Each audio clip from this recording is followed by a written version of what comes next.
Hey guys, good morning. It's Sunday and I have a fairly busy morning working on my 87 S4, 928 S4, and wanted to um, grab you guys and get you involved, I guess you could say, or caught up with what I'm doing.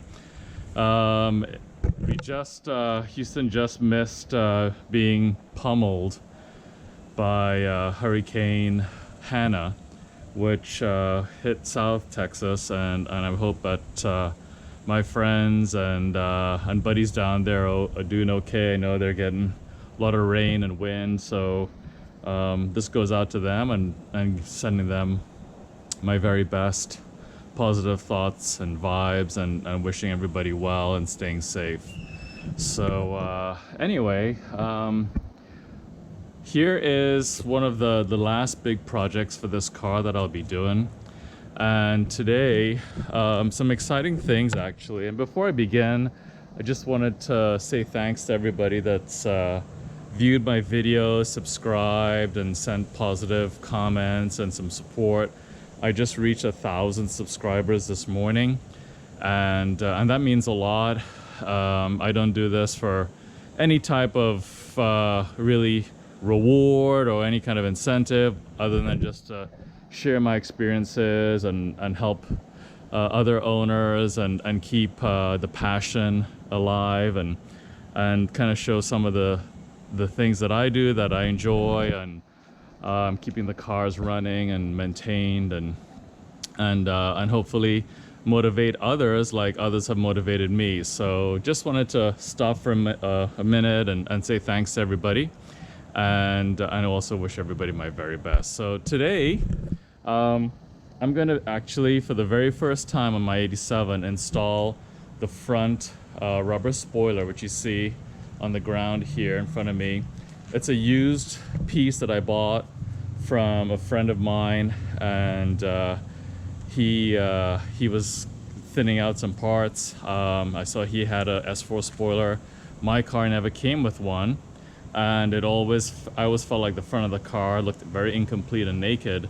So I actually got this from him. It was not in the greatest shape because these things get scratched and damaged as they so low to the ground. So I spent a fair bit of time doing some plastic welding and epoxying any of the thin spots on it, and then I painted it, and it came out fantastic. It looks really good.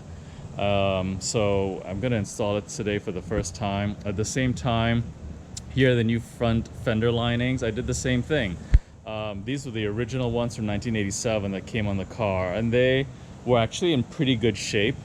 So I cleaned them, power washed them, sanded them, and then I painted them, and they actually came out really nice. As you can see, they look brand new actually.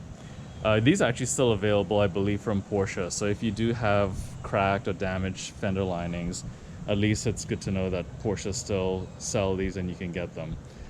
They're a bit on the pricey side, but to be expected. So these three pieces are gonna go in. I also bought brand new from Porsche the front linings. I think they call them dust guards or something. I forget the exact term, but you can see the part number right here. And got these a few days ago from Porsche, left and right sides. And you need these pieces to properly support the front spoiler here, as the rear of the spoiler right here, actually on either side, left and right side, actually are supported right here. So on the cars, as they get older, this piece here always breaks, and so this is a very brittle part of the car, and so then there's nothing supporting the spoiler, so it tends to droop down and get even more damaged. So the only way around it is to buy these pieces new. These were actually not too bad. They were $60 each, just over $60 each from Porsche.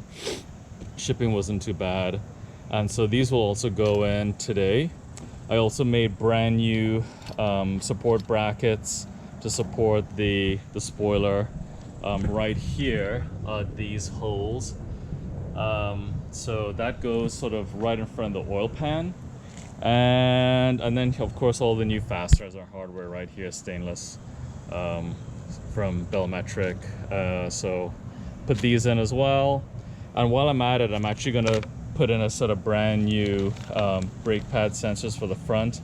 I noticed that the brake pad sensors on my car, they were really getting crumbly at the slot here where it slides into the pad. They always break right here.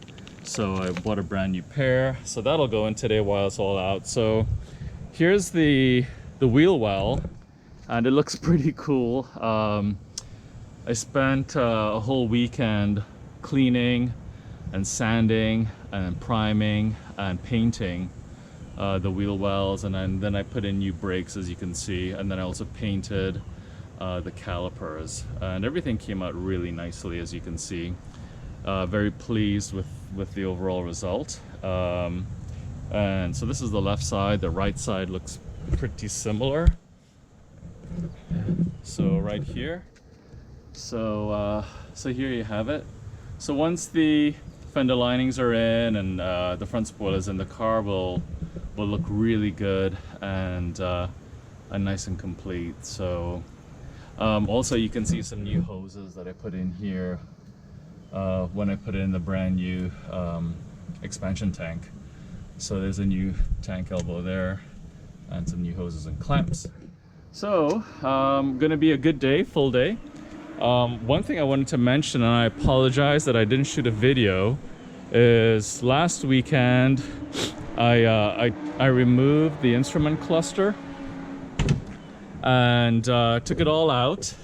When I bought this car, the gas gauge and the engine temperature gauge was not working, so I removed the cluster.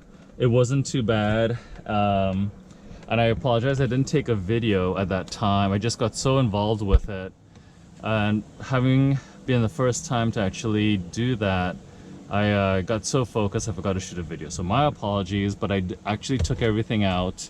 Steering wheel has to come out, the stalks have to come out, all the fasteners supporting the console here, the gauge cluster mount.